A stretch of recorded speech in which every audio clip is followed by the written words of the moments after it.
Good afternoon. My name is Jorge Castillo, and it's my pleasure on behalf of CISA, Centro de Investigaciones Zárate Abogados, to welcome you to present Mexico's national rounds for the 26th Annual Stetson International Environmental Moot Court Competition. We're live streaming on YouTube as I speak. Thank you for joining us. The participant teams represent two law schools with great tradition, and the purpose of the moot was to assign an environmental case involving an international law conflict that our participants had to analyze to come up with creative solutions. This competition demanded the preparation of a previously delivered written memorial by the participant teams, as well as the oral defense of their chosen position. Therefore, the purpose of today's event is the final part of the competition, which corresponds to the Mexican National Oral Rounds. For this, I remind the participant teams that the winner of the competition will automatically have the opportunity to represent our country in the Stetson's international rounds. But this could not be possible without the help and support of our moot court judges. On this occasion, we're honored to announce as our oral rounds judge a specialist in international environmental law, a prestigious lawyer, Rolando Ibarra Rodriguez. In regard to the analysis of the written memorial, we are equally honored to have counted with the participation of a specialist in advocacy and international law and a very experienced jurist in moot court competitions, Andrea Rodriguez Zavala. Hi. Finally, we appreciate the participation as bailiff of Marcelo Sepúlveda Ferrer, who will guarantee that the present event complies with the rules given for the competition. To officially start this competition, I will introduce the participant teams and their corresponding members. Team number 4, representing the applicant, is composed of the following members: Dolores Janet Ugalde Pacheco, Sofía Berenice Morín Pérez, and Beatriz Andrea Luna Alcántara. Team number 7 for the respondent, composed of the members Jesús Arguijo González, Félix Rogelio Maldonado González, and Sergio Treviño Garza. In order to comply with the rules given for the competition, I hereby request the members of both teams to prepare their microphones. Once again, we welcome you to our present competition. Bailiff, please. Thank you, Mr. Castillo. Good afternoon to everyone.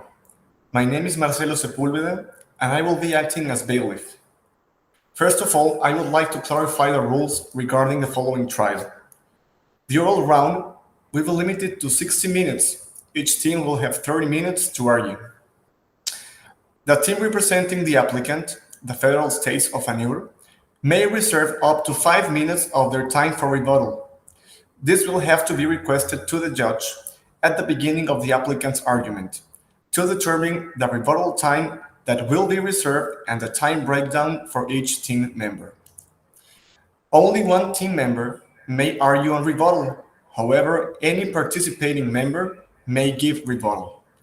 The team member arguing the rebuttal does not need to be designated in advance.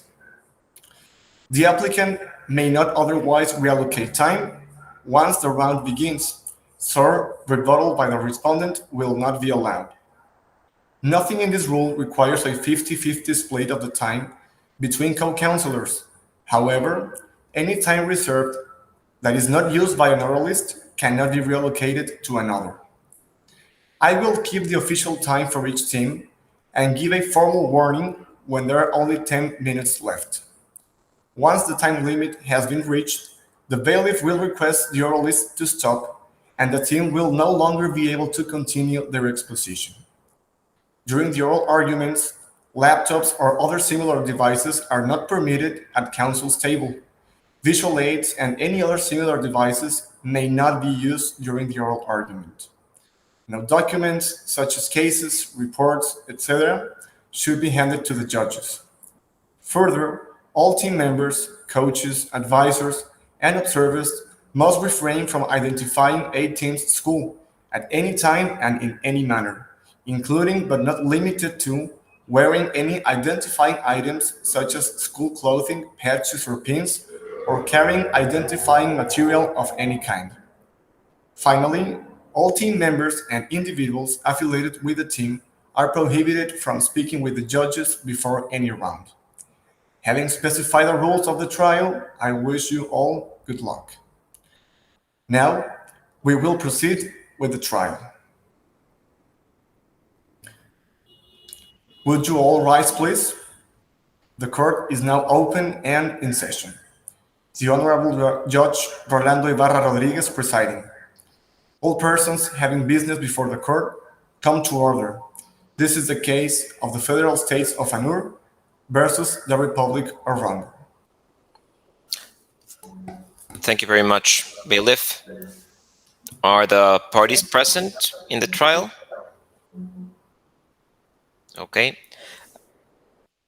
Okay, so rules state that the applicants must state their arguments to the court, please. Mr. President, Your Excellencies, may it please the court.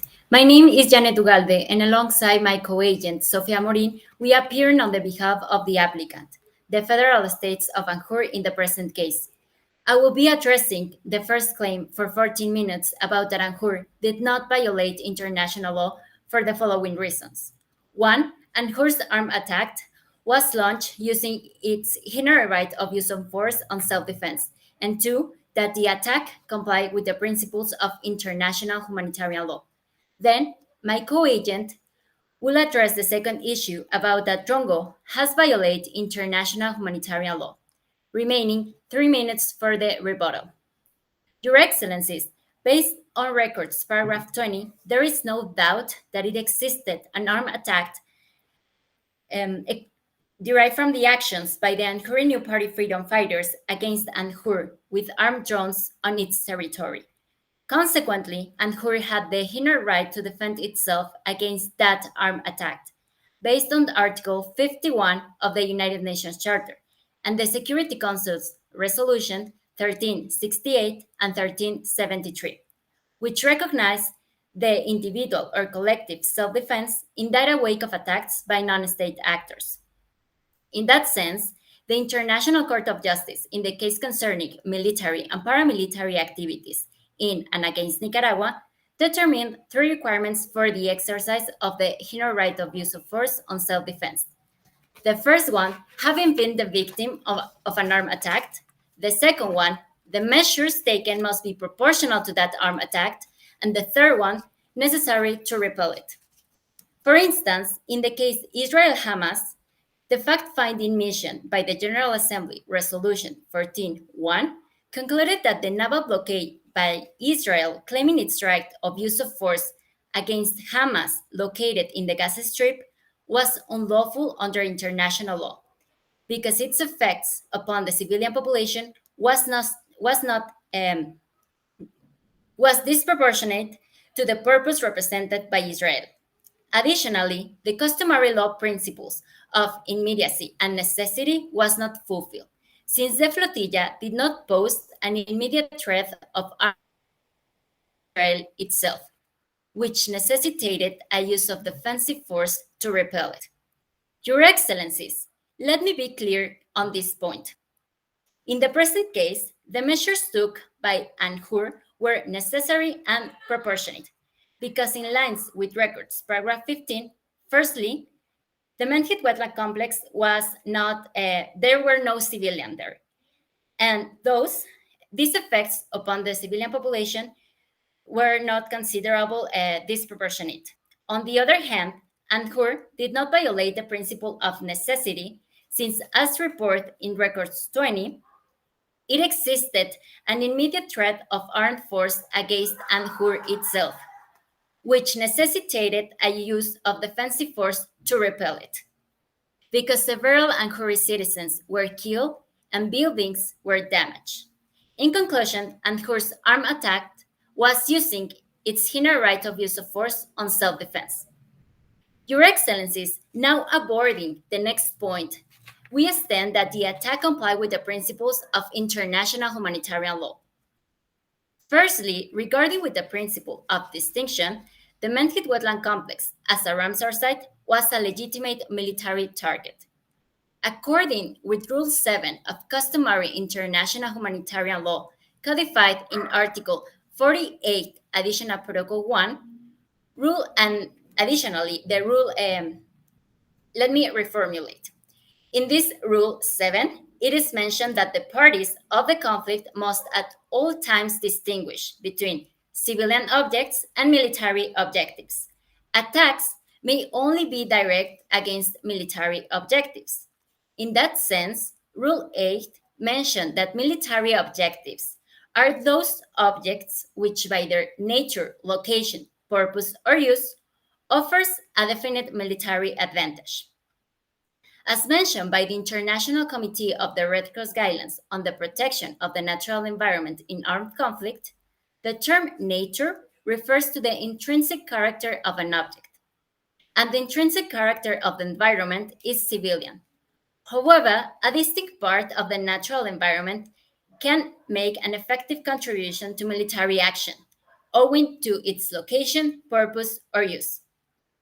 Additionally, the commentary on additional protocols mention that civilian objects can become military objectives for its use in armed force.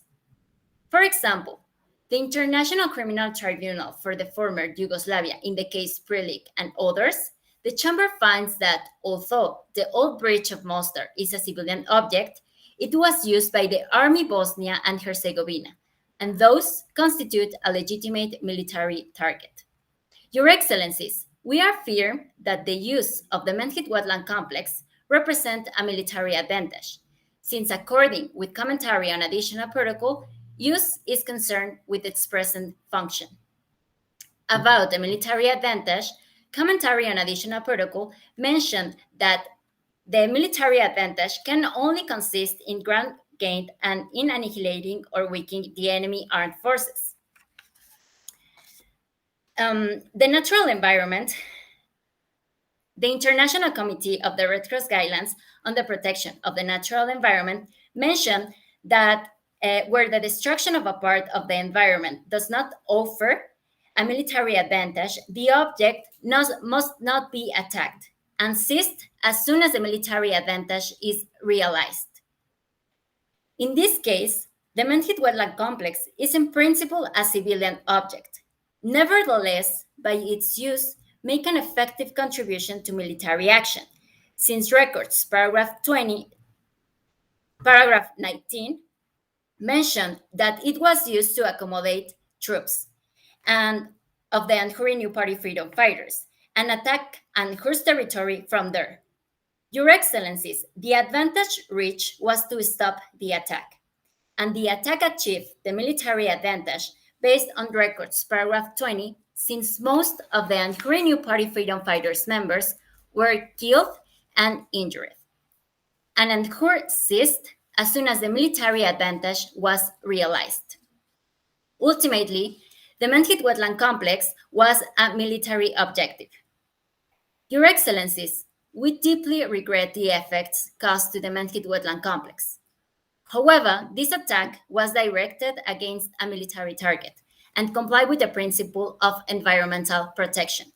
According with customary international humanitarian law, Rule 45, codified in Article 35.3 and 55.1 of Additional Protocol, utterly prohibit the use or means of warfare that are intended or may be expected to cause widespread, long-term, and severe damage to the natural environment.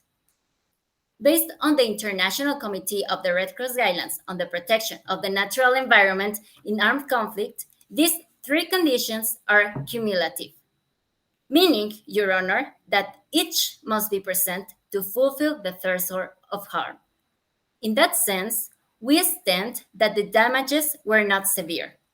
Severe is defined in the Convention on the Prohibition of Military or any other hostile use of environmental modification techniques, as involving a serious or significant disruption of harm to human life, natural and economic resources.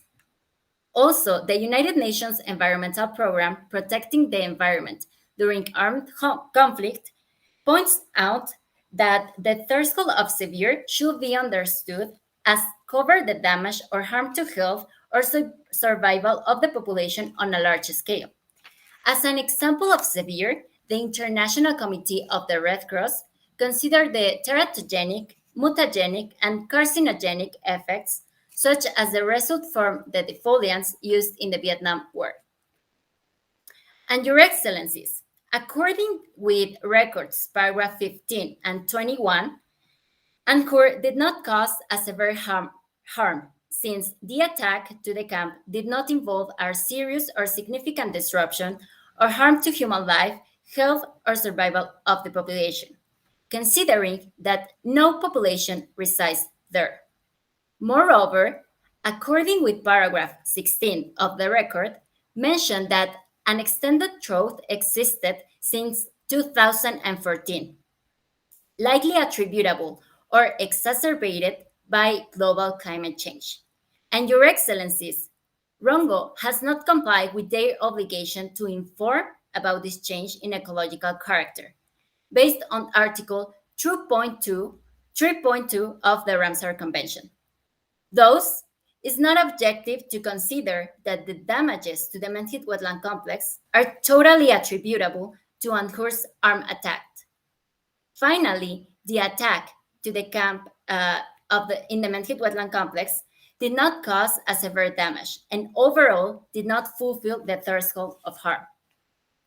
Lastly, the principle of proportionality, the attack by UNHCR to the camp was not excessive in relation to the concrete and direct military advantage anticipated according with Rule 14 of the customary international humanitarian law, codified in Article 51.5b of Additional Protocol, mentioned that establishes that launching an attack which may be expected to cause incidental damage or injury to civilian, damage to civilian objects, or a combination thereof, which will be excessive in relation to the concrete and direct military advantage, is prohibited.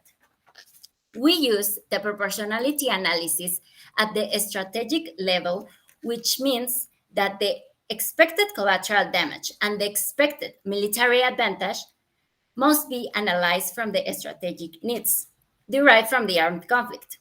This analysis was used by the International Criminal Tribunal for the former Yugoslavia in the final report to the prosecutor by the committee established to review the North Atlantic Treaty Organization bombing campaign against the Federal Republic of Yugoslavia. In respect to the attack to the Serbian radio and TV station, determined that deaths and injuries caused to civilians during it, despite being unfortunate, they could not be considered excessive collateral damage to all important expected military advantage from the deterioration and eventual decommissioning of the communications network on which the control system was based and commanded by Yugoslav Federal Army. Additionally, based on the advisory of legality of the threats of nuclear weapons, determined that the states must take environmental considerations into account when assessing what is necessary and proportionate in the pursuit of legitimate military objectives. Nevertheless, according with the final report to the prosecutor by the committee established to review the North Atlantic Treaty Organization bombing campaign, if the target is sufficiently important, a greater degree of risk to the environment may be justified. As stated by the International Committee of the Red Cross, since the application of the principle of proportionality is highly fact-dependent, it is clear that the weight given to various types of incidental damages will vary. In the case, the military advantage that Anjur wanted to achieve was to end the attack. Therefore, the incidental damages were not excessive in relation to the importance of the target. Since, and as reported in records paragraph 19, there were an armed group located in the Menhit wetland complex who attacked, and also the civilians were killed and buildings were damaged. Furthermore, Your Excellencies, in line with paragraph 15, the Menhit wetland complex was uninhabited. In conclusion, the attack of Anjur to the camp was not excessive in relation to the concrete and direct military advantage. Overall, the federal states of Anjur comply with the principles of international humanitarian law. Thank you, Mr. President. Now I give the word to my co-agent. May it please the court.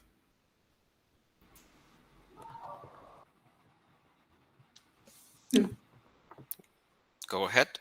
Mr. President, Your Excellence, may it please the court. My name is Sofia Morin, and for the next 13 minutes, I will address the second claim concerning that Rongo has violated the international law. On 27 September 2020, the Rongoan ministry announced the permission to build a hotel complex within Eastern coastal wetlands. Your Honor, wetlands are home to over 30% of the species of the world, and Ramsar sites heightens the risk of significant damage because they are particularly sensitive. Thus, any wetland loss would be irreparable. Eastern coastal wetland value is because of the world's largest nesting site for the Royal Riley. Your Honor, this species is critically endangered, and only one of each 1,000 survive to maturity. Considering this, we stand that Rongo has violated the objective and the Annex 2 of the Inter-American Convention for the Protection and Conservation of the Sea Turtles, known as the IAC. The objective of the IAC, according with the Article 2 and 4, is to conserve, protect, and the recovery for the sea turtles, and each state shall to take measures to accomplish with this objective, such as restrain the human activities, especially during periods of reproduction, nesting, and migration. Further, the Annex 2 of the IAC establishes the measures to conserve and protect the sea turtles' habitats, such as regulate the locations and the design of buildings, specifically the use of lights and the presence of vessels. In order to understand the affections that the sea turtles will have with this project, we will point out some technical reports supported and taken by the present convention. The first one, the light pollution. This class of pollution has a profound effect on the sea turtle's survival because instinctively, when they spawn, they swim directly to the beach away from the predators because it is their best chance to survive. However, and according with the resolution, the enhanced conservation of coastal marine turtles' habitats and the designation of key areas at Ramsar sites establishes that the artificial lighting alters its efficacy and they tend to crawl in the wrong direction, finding their imminent death. The second technical report is about the presence of vessels in the nesting beaches. The presence of vessels are a risk for the sea turtles in nesting habitats because they strike them directly and cause serious injuries, and even the death. Your Excellency, according with the paragraph 35 and 36 of the record, Rongo considered the installation of shade screens in windows and glass doors to block the interior lights. However, Rongo will allow the use of spotlights in some parts of the hotel. Moreover, This is a 10-minute warning. Continue, please. Moreover, the project includes a marina with 250 slips to accommodate vessels. These will be seated directly with any restriction as the Annex 2 demands. Your Honor, the presence of vessels and the use of spotlights cannot be considered a measure to protect and conserve the sea turtle's habitat. Following this, Rongo has violated the objective and the Annex 2 of the IAC. Additionally, we stand that Rongo has violated the wide use for the conservation on wetlands of international importance as waterfowl habitat, known as Ramsar Convention. Your Honor, according with the Article 3.1, each state shall to promote the wise use in their territory. The wise use can be understood as a sustainable use for the benefit of the humankind, in a way compatible with the maintenance of the natural properties of the ecosystem. This in line with the recommendation of the wise use. Your Honor, these recommendations and resolutions arises from the Article 6 of the Ramsar Convention, which provides the faculty to create, adopt, and vote for those recommendations and resolutions, always regarding the concept of the wise use and promoting the function of the Convention. In accordance with the resolution, integrated framework and guidelines for avoiding, mitigating, and compensating for any wetland loss, there is a link between the concept of wise use and ecological character. States in first instance must avoid any negative change in the ecological character, which is reflected in a series of criteria, including the biological diversity. In line with the guidelines to implement the concept of wise use, this concept extends into all phases. This means that to implement, some actions should be taken, as environmental impact assessment in this case. The integrated framework and guidelines for avoiding, mitigating, and compensating for any wetland loss establishes that it is mandatory that environmental impact assessment includes the basic three stages: avoiding, in first instance, an effective option to mitigate, and compensation if there is any wetland loss. Your Honor, we have some examples of this as the Cabo National Park on Mexico's Pacific, where a Ramsar advisory mission was requested to regard any possible negative impact in the wetland. Even if the national authorities determined that this project was viable through an environmental impact assessment, this Ramsar advisory mission concluded that not all the indirect and cumulative impacts were taken into account. Your Honor, as a consequence, this project was cancelled. Let me point out this connection. According with the paragraph 36 of the record, the environmental impact assessment was prepared in accordance with Ronco's legislation. However, and derived from the fact of the case, no information allowed us to conclude that Ronco is accomplishing with the basic three stages. Furthermore, in the paragraph 17 of the record, skewed coastal wetland value is because accomplished with 4 criteria related with the biological diversity. Because, Your Honor, approximately 35% of the global of the Royal Riley are in that area. Your Honor, this is almost half of the population of the Royal Riley. Let me be clear on this point. If the Royal Riley is affected, there will be a negative change in the ecological character and consequently in the wise use. This lack of information in the wise use does not prevent any indirect and cumulative impact that could be raised by the development of the project, concluding that the inadequate environmental impact assessment constitutes a breach of the wise use in the Article 3.1 of the Ramsar Convention. Your Honor, this representation stands that Ronco has violated the principle of cooperation. According with the paragraph 18 of the record, the Royal Riley turtle spends part of their life cycle in uncovered territorial waters. To protect the migratory species, it is necessary to make cooperative efforts. According with the pulp mill case, when there is a shared resource, can be only protected in a cooperative way, and the obligation to notify and consult are required to accomplish with this principle. In the case concerning of certain activities carried out by Nicaragua and the construction of a road by Costa Rica along San Juan River, the International Court of Justice established that the obligation to notify and consult with the potentially affected states in respect to the activities which involves a risk of significant transboundary harm. Your Honor, to determine that there was a risk of significant transboundary harm in that case, the court took into account 3 points. The first one, the scale of the project. The second one, the plane location. And thirdly, the geographic conditions. In that case, the court concluded that there was a risk of significant transboundary harm. In the present case, we affirm that there is a risk of significant transboundary harm if we take into account the same criteria. The first, the scale of the hotel project, which includes, according with the paragraph, 2 accommodations, 304 guest rooms, 250 sleeps to accommodate vessels, and 3,000 of square meters for meeting space. The second one, according with the paragraph 35 of the record, the hotel complex will be seated in an adjacent zone next to the nesting area. Furthermore, the marina will be seated directly on part of the nesting habitat. Your Honor, this means that any harm caused by the hotel complex could easily affect the migration of the sea turtles in Nanjur's territorial waters. And thirdly, according with the paragraph 35 of the record, the project will be seated within a skewed coastal wetland.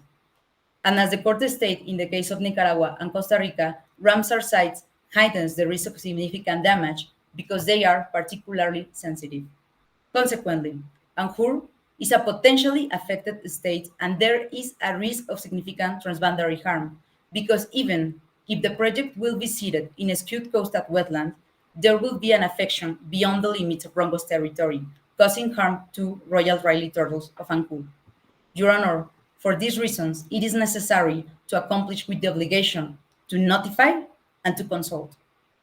Until now, Anjur has not been consulted and notified about the project of the hotel complex. In consequence, Rongo has violated the principle of cooperation. Your Honor, this representation adjudge and declare: 1. That Anjur has not violated the international law. 2. That Anjur has not violated the humanitarian law.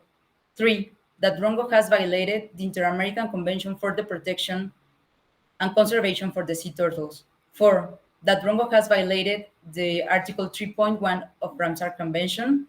And 5. That Rongo has violated the principle of cooperation. May it please the court. Thank you. Thank you very much.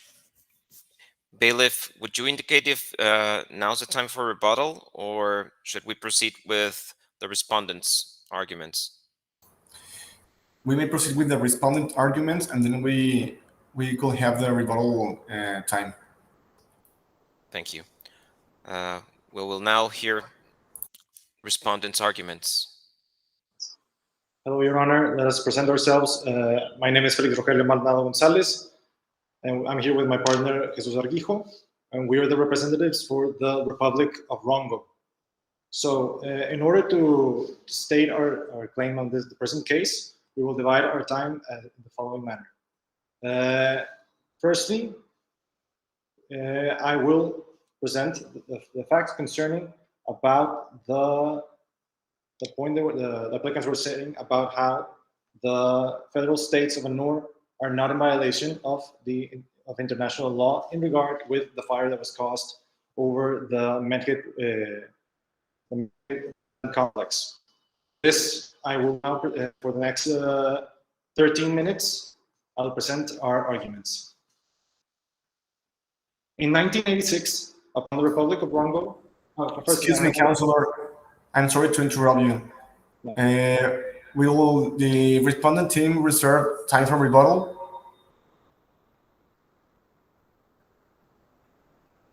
The respondent team will resolve, yes, 3 minutes. 3 minutes. Thank you. Proceed, please. Yes. Well, firstly, we must clarify some facts. In 1986, upon the Republic of Rongo joining the Ramsar Convention, it successfully registered the Medhit Wetland Complex as a Ramsar site, since it fulfilled all the necessary requirements to be considered so. The site was commonly visited by researchers and guided tourists, so there were people actively visiting that area. It is important to note that this particular wetland is geographically found between the northern border between Rongo and ANUR. In 2019, after that year's parliamentary election period concluded in ANUR, a political disagreement caused riots and coups to arise within its own territory. An organized armed group that arose from the party that was voted out of power, the Anuri, known as the Anuri New Party Freedom Fighters, crossed Rongo's border, set up with the Medhit Wetland Complex. On November 6th of 2019, after an attack from the Anuri New Party Freedom Fighters, the Anuri military launched a drone into Medhit Wetland Complex, where the Freedom Fighters camp was located, and fired approximately 200 high explosive artillery rounds at said camp.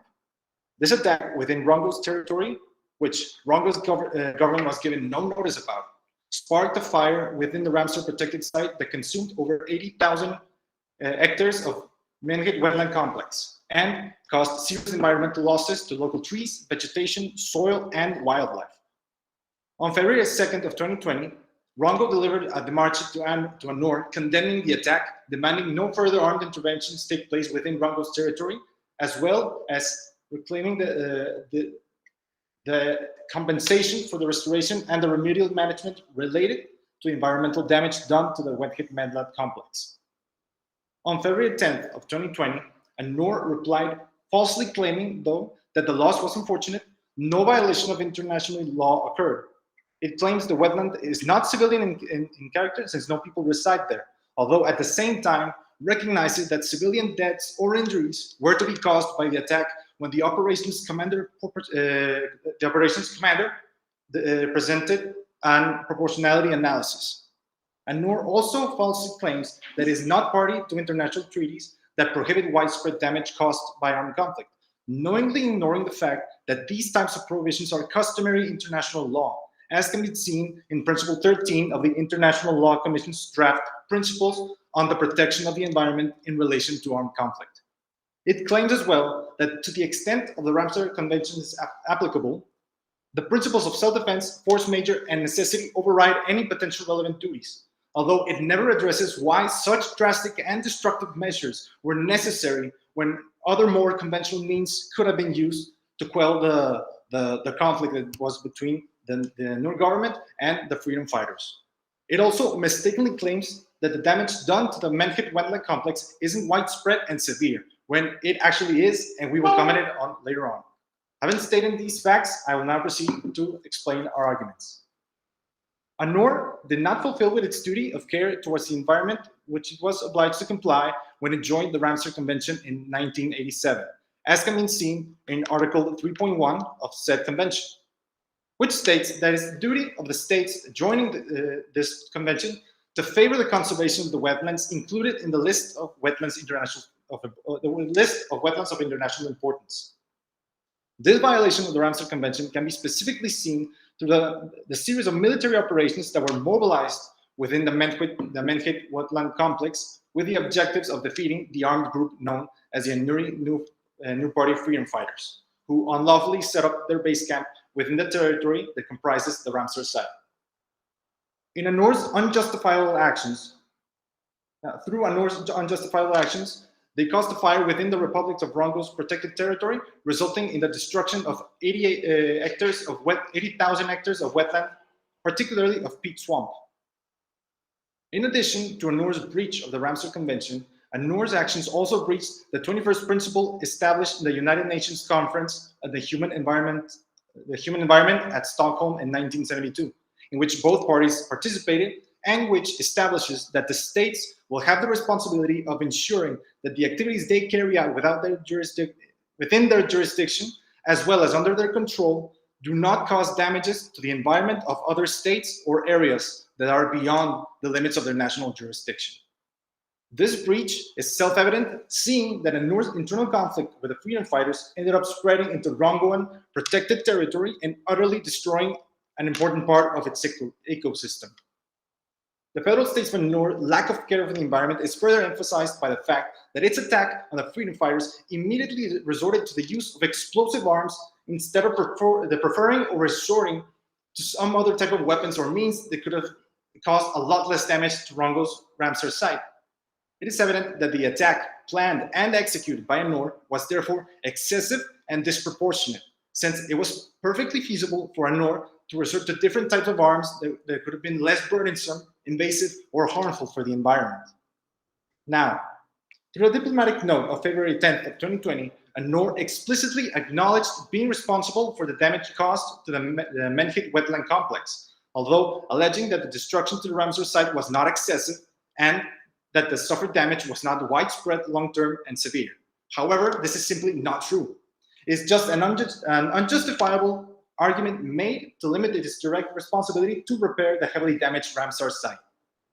It's plain to see that the damage to the Menhit wetland complex extends to over 80,000 hectares of burnt wetlands, of which 65% of that land consisted in peat swamp that was lost. It's important to mention that peat swamps are a type of forest that constitute one of the most scarce and vulnerable environmental ecosystems in the world. These swamps are not easy to regrow, especially at the moment when the wetland is experiencing a natural drought. So reaching the same environmental mass that it once held before a Norse actions sparked the fire is reaching the same environmental mass that it once held before a Norse action sparked the fire is exceedingly difficult, particularly since peat swamps are scarce and are the least understood types of forests studied by modern science. For this very reason, the recovery of the burned wetlands can take centuries to return to the state that they were before the fire. It should be noted that there are precedents within which compensation for environmental damage have been awarded in the past, which can serve as a basis for determining the compensation that a NOR must pay for the practically irreparable damage that it has caused to Rongo's protected territory. Among these precedents, one that bears special importance is the events of 2018 between the countries of Nicaragua and Costa Rica, in which this same International Court of Justice imposed a fine for $380,000 on Nicaragua for the damage caused in the territory of Costa Rica, specifically in the dispute over the border wetland of Isla Portillo. Within this dispute, the following resolution was granted. The court has not previously adjudicated a claim for compensation or environmental damage. However, it is consistent with the principles of international law governing the consequences of internationally wrongful acts, including the principle of full reparation, to hold that compensation is due for damage caused to the environment in and out of itself, in addition to expenses incurred for the injured state as a consequence of such damage. The court is therefore of the view that damage to the environment and the consequent impairment or loss of the ability of the environment to provide goods and services is compensable under international law. Such compensation may include indemnification for the impairment or loss of the environmental goods and services in the period prior to recovery and payment for the restoration of the damaged environment. In addition to this previously mentioned international precedent, we can also appreciate what happened to the international criminal case of Ahmad al-Mahdi in 2017, when he was convicted of a war crime for directing intentional attacks that caused the destruction of 10 religious and historical monuments in Timbuktu, Mali, which were inscribed since 1988 to the World Heritage List, similar to how the Ramsar site is registered on a list of protected territories. By showing the decisions that have been taken with respect to these cases, we seek to demonstrate the importance of the role international courts play in pointing out the responsibility regarding the damage caused to the environment, especially in a case such as the one we are currently resolving, where a very high percentage of the Republic of Rongo's protected area of the Menhit wetland complex has been devastatingly affected in such a way that it is estimated they will not be able to recover, if not until an entire century has passed at the very least. Having said this, the federal states of NOR must be held responsible for its actions, for its breach of international law. It is important that the obligation be imposed on it to respond to the damages it has caused on Rongo territory and make reparations for said damages that it has effectively caused and has very expressly recognized, though has not justified why it did the amount of damage it did. All of this through the means of the compensation requested, as well as the employment of the corrective actions towards damages caused to the environment, since the latter will have benefits not only for the Republic of Rongo, but also at a global scale, as the application of responsibility in a case such as this one will help deter such type of attacks on protected environmental zones around the globe, such as the Menhit wetland complex. Having said this, my partner, Jesus Arquijo, will now continue our arguments on the next point we're trying to make. Thank you, Your Honor. Thank you, my fellow. Now I proceed, and to the contrary to the state of ANUR, I proceed to formulate the truth of the facts corresponding to the skewed coastal wetland, being this one the followings. On September 27 of 2020, Rongo's Minister of the Environment and Sustainability announced the granting of a permit to build a hotel in skewed coastal wetland to increase ecotourism and boost the local economy heavily hit by poverty. Prior to granting of the permit, an environmental impact study was carried out in accordance with national legislation, in which the construction of the hotel fulfilled all the requirements, only as to make a few changes, like the installation of tinted windows to block their interior lights. Clearly, minor changes to be made. That doesn't affect the environment. In consequence, we were advised by the state of Anur that the project violated international laws because Rongo allegedly has a duty to preserve the Ramsar side of the skewed coastal wetland, pointing out that the construction of the hotel will change the ecological character by disrupting royal Ridley nesting habitat. In response, we informed that the project has fully complied with its international environmental conservation obligations because, after making a careful analysis of the benefits of the project for the local community and ecotourism as opposed to minimum damage, the experts saw considerable to grant permission to the construction of the hotel. It is because of the above that the Republic of Rongo demands that the federal state of Anur not place any more obstacles to the project and therefore allow the construction of the hotel for the following reasons. First, the goals of the construction of the hotel complex project meet the principles, agreements, and international commitments for the eradication of poverty to which both states are party. The 11th principle of the Conference of the Human Environment of 1972 exposes that the environmental policies should excite and not hinder the growth of underdeveloped countries. In this situation, there are clear the obstacles presented by the state of Anur, which once contravene this principle, since the main reason for the construction of the project is the economic development of the area, always taking in account the environmental regulations that are congruently applicable to the case. Along the same lines, according to the World Summit of Sustainable Development of Johannesburg, main challenges are the eradication of poverty and proper environmental guidelines. For that reason, it was agreed to assist in the creation of opportunities to generate employment and income. It's clear that the actions by Anur go against the agreement taken on the World Summit, since it deprives the inhabitants of Kemki of sources of employment and local income because of the excessive environmental guidelines Anur pretends to impose on the project. This, in the same way, violates the United Nations Conference of Rio de Janeiro and the commitments taken there related to the harmonization between environment and development focused on liberation of the economy. With this in mind, it's clear the categorical violation to the commitments taken by Anur, since the environmental policies are so excessive that they suffocate the commerce. Although, it's true, they protect the environment. By being extremely protectionist, this impedes harmony between the economy and environment, affecting in a direct way sustainable development. Of this, it is noted that actions taken by Anur threat sustainable development because blocking the construction of the hotel complex impedes the generation of income jobs, human development, and local control of resources, clearly contravening 10-minute warning. Thank you. Clearly contravening public policies aimed at supporting poverty-stricken areas.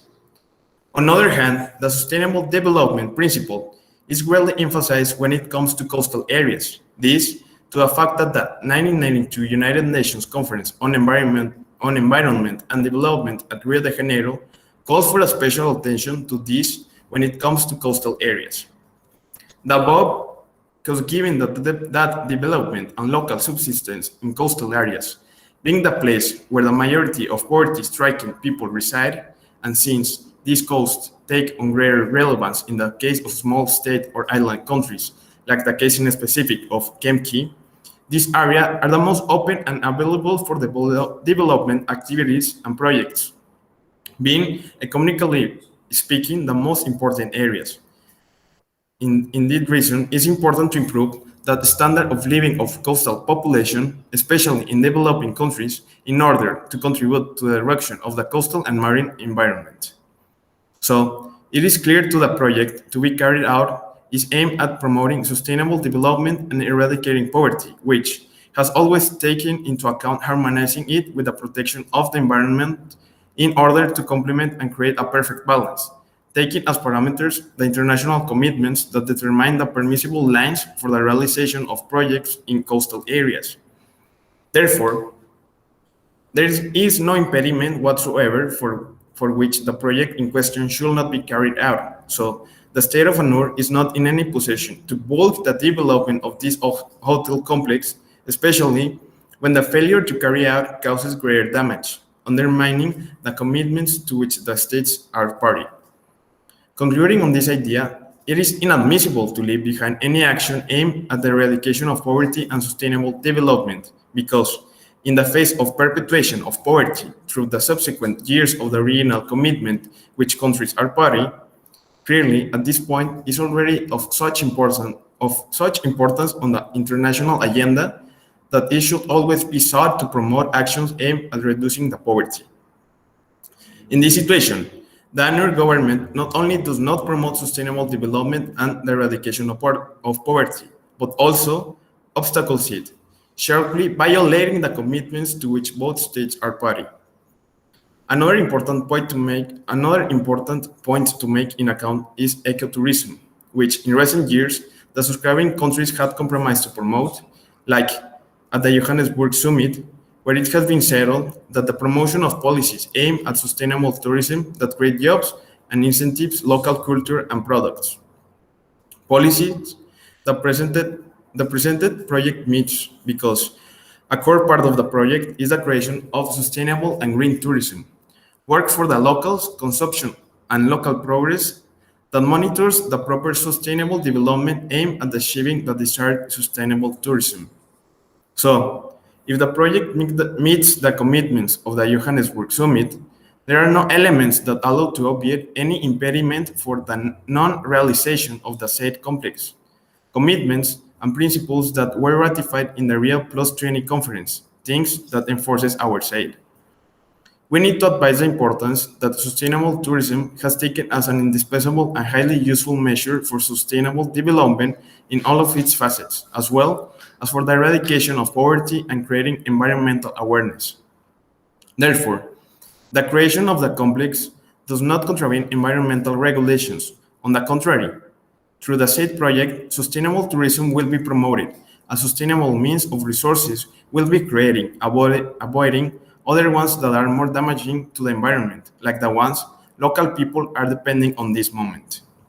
And alongside these ideas, the hotel complex will also serve as an instrument that culturalizes and makes society aware of better care for the environment through an experience closer to wildlife and fauna, remarking that this will be done in a responsible manner and that it will not affect excessive intervention of human hand in the environment, saving areas and specimens of the region that are of vital importance.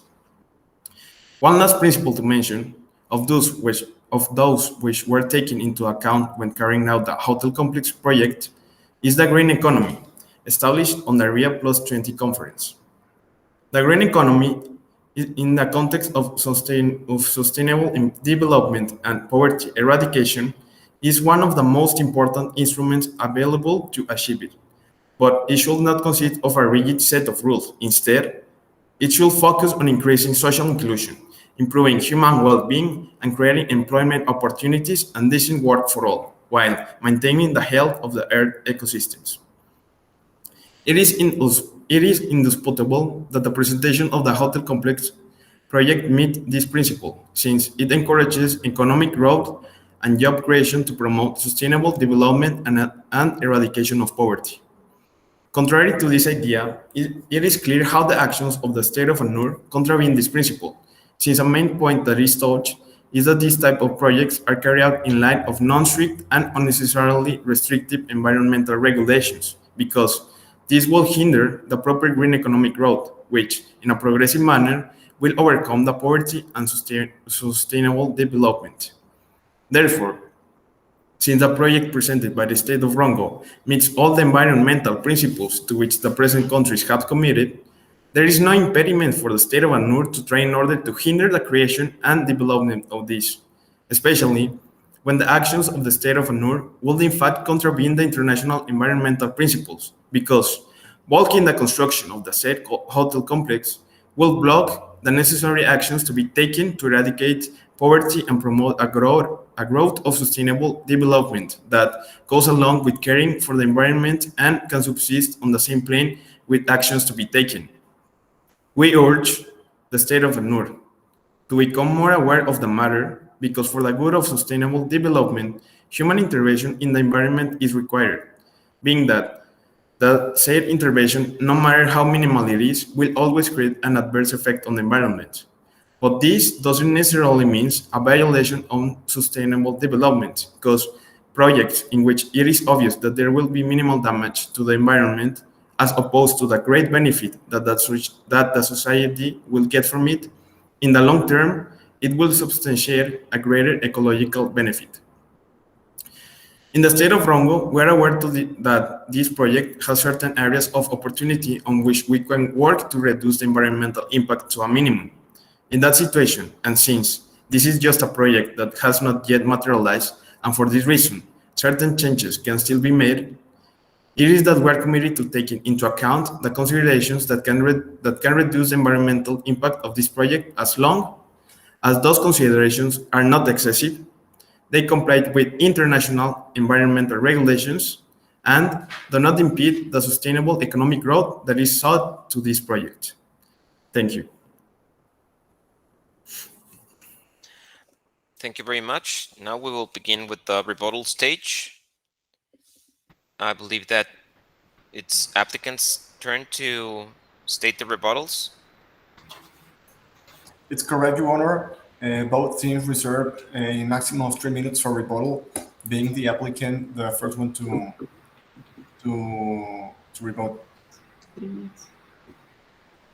Your Excellencies, some point in our rebuttal. It is important to mention that the members of the respondent did not answer our two claims. Furthermore, in order to respond Rongo's claims about it, Your Excellencies, we deeply regret the effects caused by the Menjit wetland complex. However, as we proved, this attack was direct against a military target and complied with the principle of environmental protection.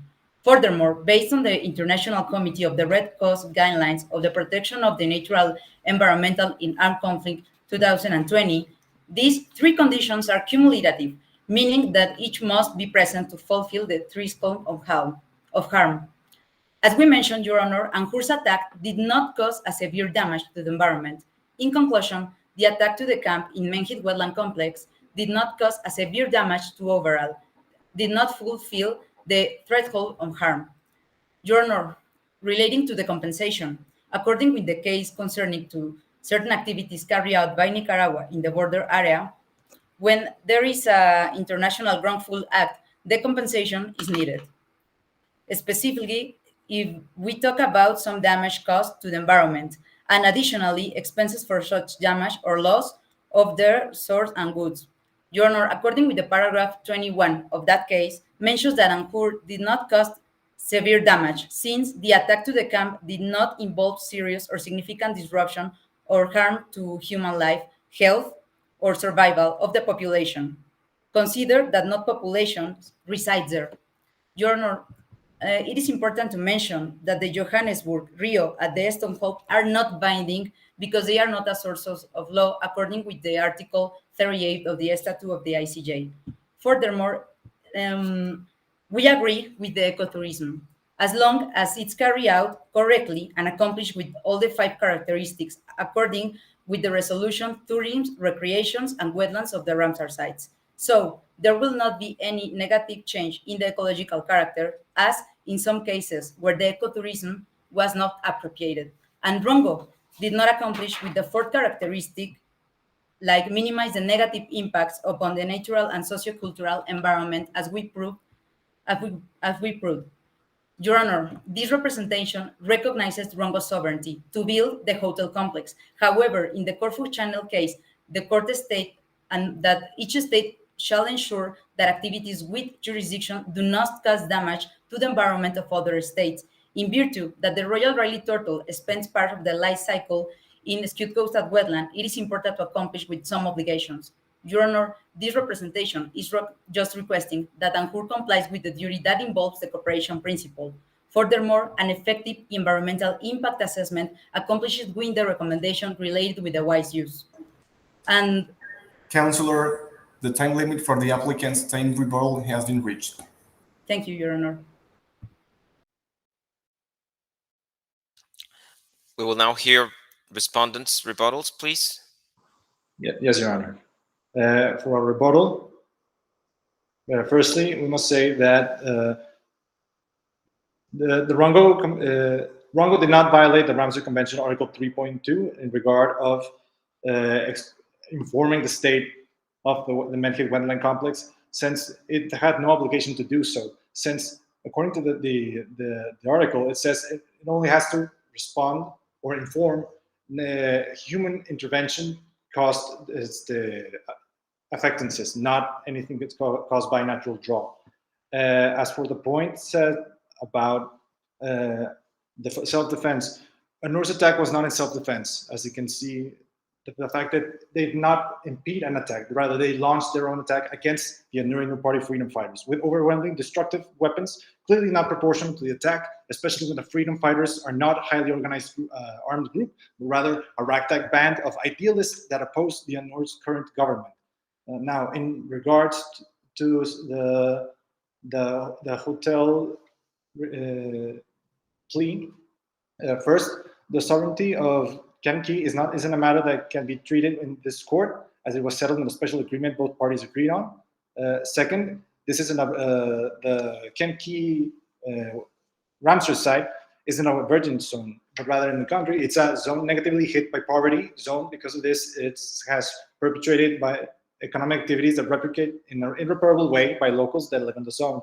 Activities that are intended to be eradicated with the construction of this green complex in pro of ecotourism hotel complying with the international normative principles and use cogens, which is an infrangible, it states infrangible parameters every state should guarantee in its compliance, and it cannot be subjected to the whims of a single party. That would be all from our account. Thank you, Your Honor. Thank you very much. I have a couple of questions for each of the parties. First of all, I'd like to ask the applicants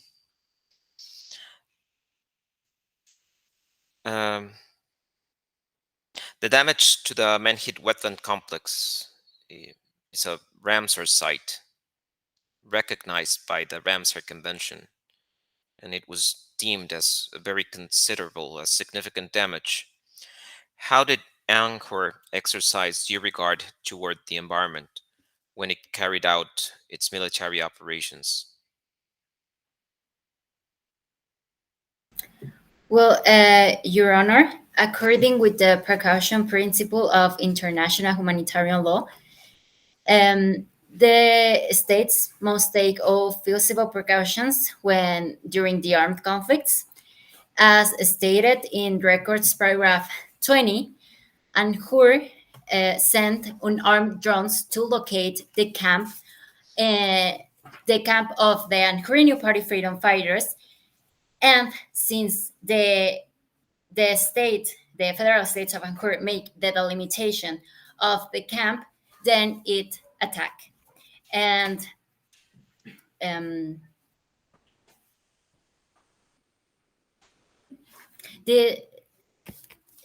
that's why the federal states of UNHUR did not violate the principle of precaution of international humanitarian law. Okay, thank you.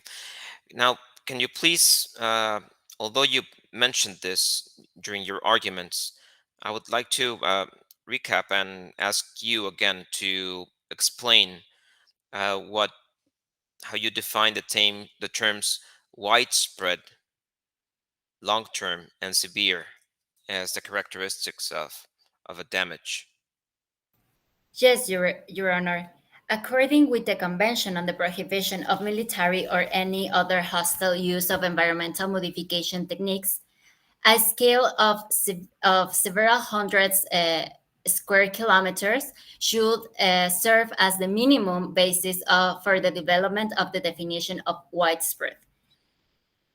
On the other hand, about the long term, it's defined in the same convention as a period of months or approximately a season should serve as a starting point for the definition of long-term. As we mentioned, Your Honor, Ibarra, we deeply regret the effects caused to the Menhit wetland complex.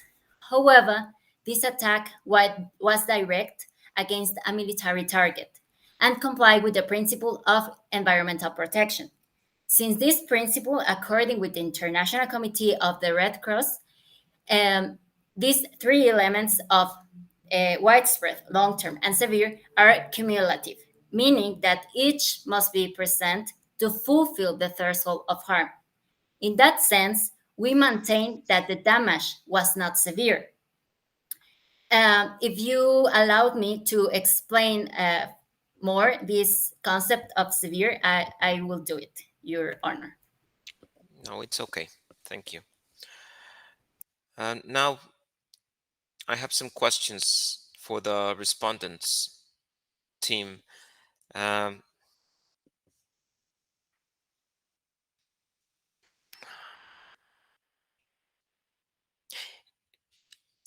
It's about the Menhit wetland complex. Would you consider this complex civilian in character, even though no people reside there? And, Yes, we do. and I would add something up there. Would you consider the environmental nature of the site civilian in essence as well? I'm sorry, could you repeat the second question? I didn't understand it. I mean, the environmental value that the complex has could be argued as having some could be argued as being also civilian in merit. So would you also consider this as part of the as part of considering the Menhit wetland complex civilian in character? Well, in regard to the first question, is it civilian? Well, I can answer both with the same answer, actually. Yes, it has to be considered as civilian since it was used. This was not mentioned by our counterparts, but the Menhit wetland complex is a place where a lot of researchers go to perform research on that sort of ecosystem. Now, peat swamps are the main type of forest, a very unique type of forest that resides within that complex. There's very little known information about it. So a lot of research is done into it in order to learn more about it. So it's a common place for researchers to go in there, set up camp, and be able to ascertain the environment and the likes, as well as since it's such a natural place, it's home to a lot of people, for tourists that are being guided to the forest, seeing the sites, as was mentioned by the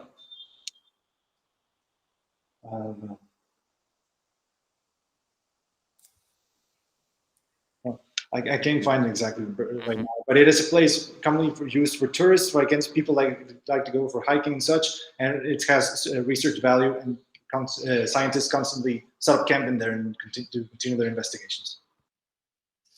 Okay, you mentioned that the time it would take to recover for the complex to recover would take centuries.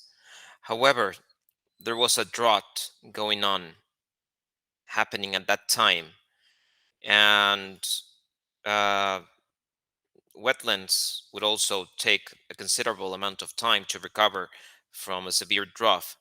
So how would you make a difference between the damages that were already happening from the damages that you argue that Anjur caused because of the fire they caused?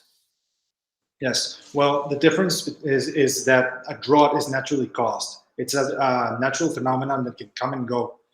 There could have been a good rain. How could I say? I understand. Yes. It could have been rain. Yeah.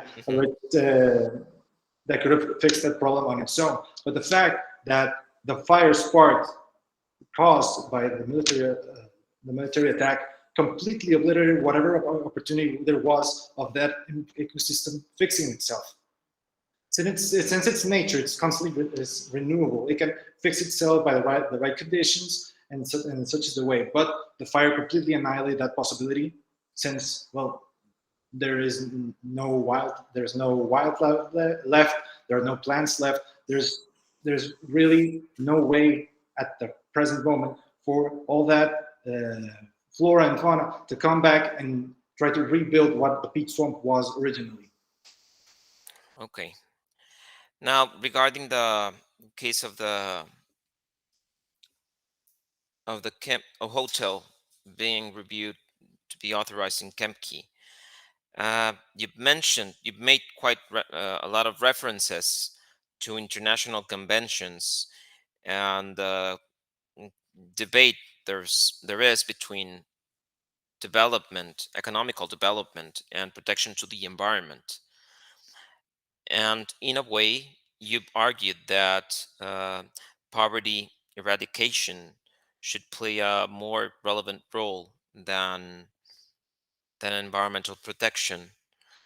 Now, although those arguments may have some value, there were also arguments made about Rongo violating specific environmental treaties, international treaties, protecting, for instance, the Royal Ridley and its specific environment. I didn't get, and that I guess that's what I am asking you to say. In what way do you think that Rongo did not violate those specific international treaties regarding the protection of this environmentally protected species? Well, like not precisely violating, it was the same. It was more like the principle of protection of environmental principles. Like they are more complex. They are not just like simple like to protect environment. They are like other factors to take in account. Like we can see that like the eradication of poverty is a matter of fact that has urged since 1982 with the Fair Summit, because there are factors that like joined in themselves repercute in more damage in a more in a more lessively damage. I can't explain it. Se dice de que a mayor grado. A bigger grade. Like in a bigger grade. More significant. Yeah, more significant. Like what I try to say is like environmental principles. They aren't like this simple. Just like protect certain things. They need to be studied and analyzed in a more complex way, in like seeing other factors like eradication of poverty or the development, environmental development in economy, green economy, because if we like strictly like ANUR is trying to oppose, because they are like in a minimum wage like causing some damage on the turtle nesting habitat, we can't proceed to like eradicate the other problems that in this matter of fact they are bigger than like the nesting, like protecting some like plain matters, like is the nesting of habitat of turtles. I don't know if I'm explaining myself. It's okay. Yes, Yes. I think I get the idea. Thank you very much. I don't have any more questions. Bailiff, if I'm not mistaken, I think that now both applicants and respondents will go to a waiting room while we proceed to the deliberation of the case, right? Yes, Your Honor. All pay attention, please. The court will now deliberate. Counselors, please proceed to leave the room and wait to be called back in. Thank you.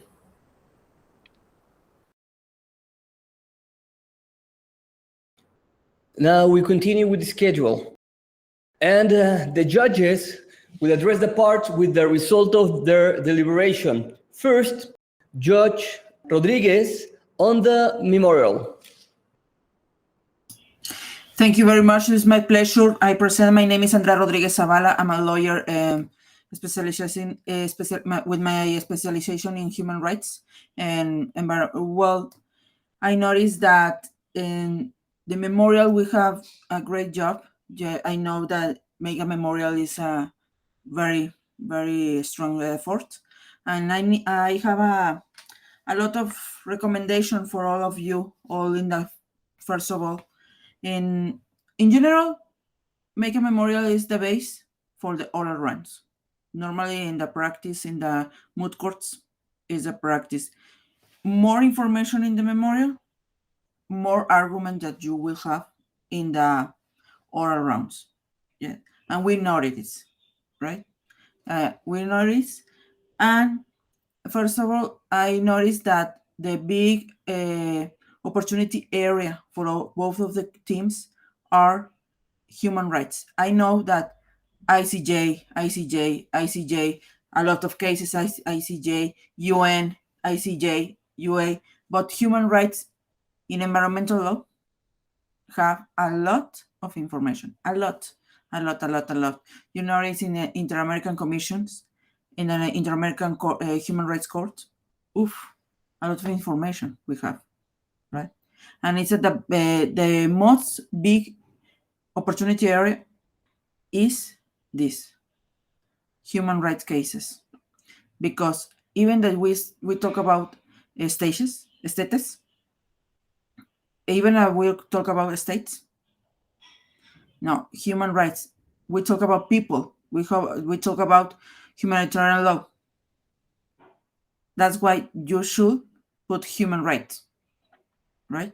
But even though I think it is the information that all of you put in your memorial are okay, and mostly in general,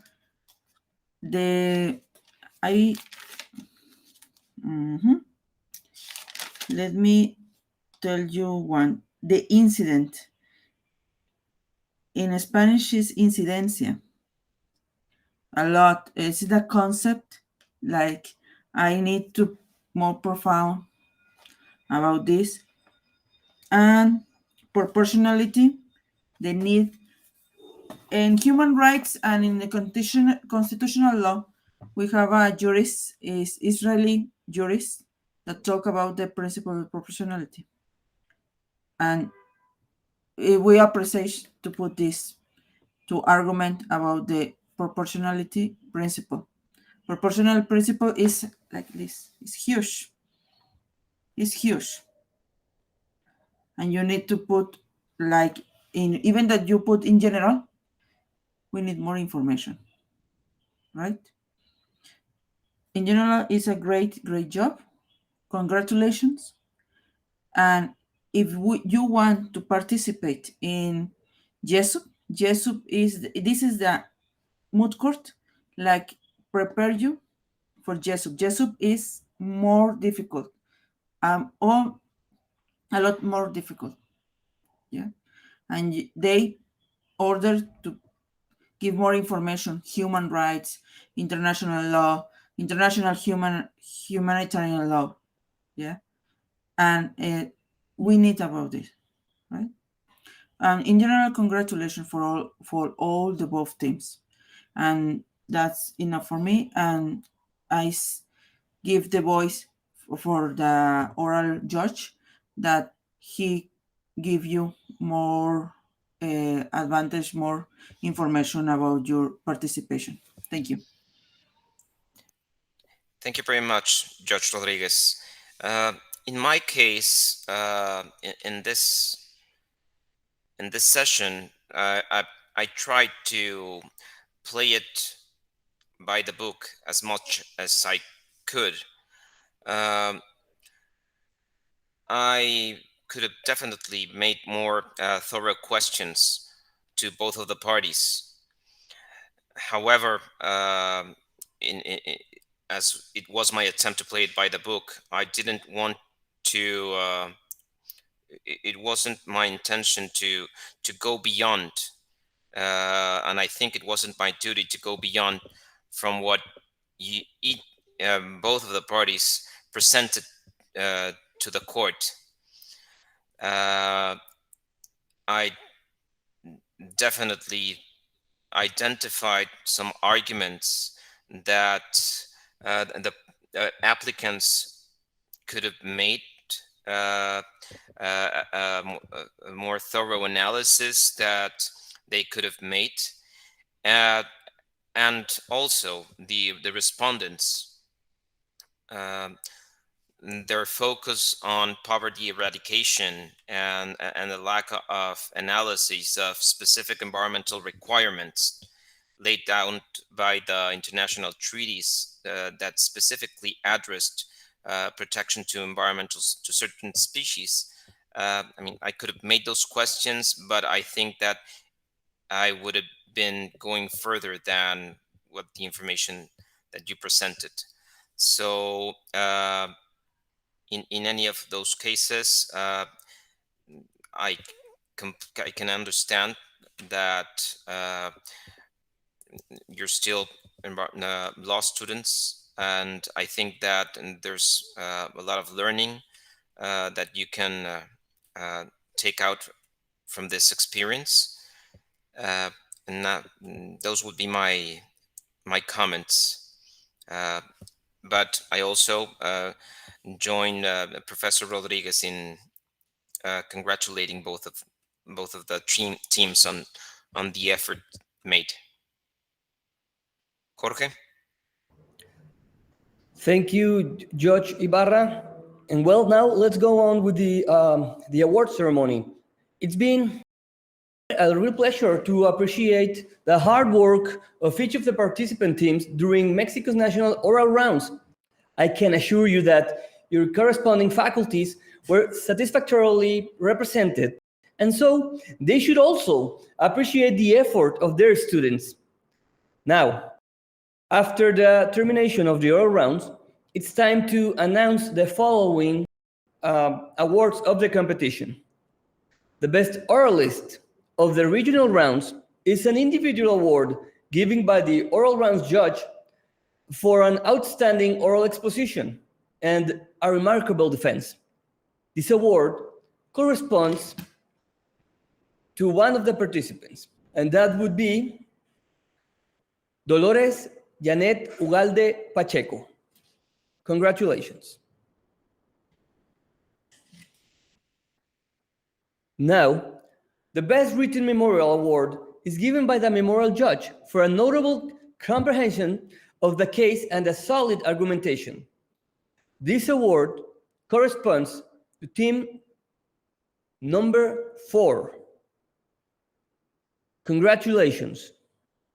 Finally, it's time to announce the winners of the Mexican National Oral Rounds. Prior to this, it's important to mention that the results were determined considering both the scores of the written memorials and the oral expositions. Before announcing the final award, on behalf of CISA, Centro de Investigaciones Zárate Abogados, I hereby grant the following recognitions to judges Rolando Ibarra and Andrea Rodriguez, as well as the bailiff Marcelo Sepúlveda, who made today's event possible. Also would like to offer a special thanks to the coaches of the participant teams who helped them prepare for this competition. Finally, the winner and champion of Mexico's national all-around corresponds to team number 4. Congratulations to all the team members and coaches. Once again, it's been a real pleasure being part of this event, and on behalf of CISA Zárate Abogados, we thank you for joining us. Good evening. Congratulations. Thank you. Congratulations. Thank you. Thank you. Thank you.